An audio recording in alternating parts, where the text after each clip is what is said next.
ভাই আনচেলত্তি কেন এমন করলেন? কি এমন কারণ যে বারবার ফিটনেসের দোহাই দিয়ে নেইমারকে দলে রাখছেন না বা রাখছেন না? আপনার হয়তো জানা থাকতে পারে, কিন্তু আমার নেই। গত রাতের ঘটনাটা পুরো স্টেডিয়াম সহ ভক্তদের স্তব্ধ করে দিয়েছে।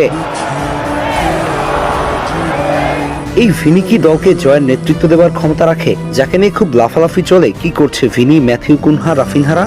তবে আপনি যাই বলুন না কেন, ভিনিসিয়াস, পেদ্রো বা অন্যরা যতই প্রতিভাবান হোক, নেইমারের উপস্থিতি সতীর্থদের আত্মবিশ্বাসকে বাড়াতে পারত, চাপ সামলাতে সাহায্য করতে পারত এবং প্রতিপক্ষের ডিফেন্সে অস্থিতিশীলতা তৈরি করতে পারত। প্রতিটি আক্রমণ যেন আরো ঝুঁকিপূর্ণ, আরো প্রাণবন্ত করে দলকে মোটিভেট করতে পারত।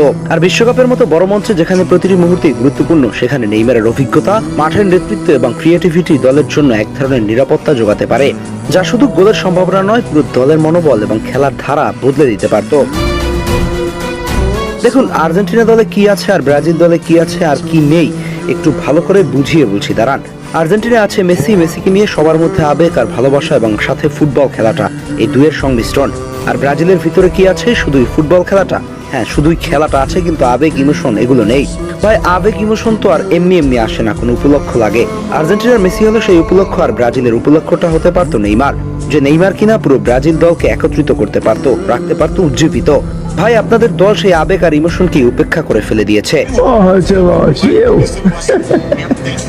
গত রাতে কাতার বিশ্বকাপের রানার আপ দল 10 জনে পরিণত হবার পরও যা দেখিয়েছে, তাতে মনে হয় না এই স্কোয়াড নিয়ে বিশ্বকাপের মঞ্চে খুব বেশি দূর যেতে পারবে। এখন দেখার বিষয় কার্লো আনচেলত্তি সেটা কতটুকু অনুধাবন করতে পারেন।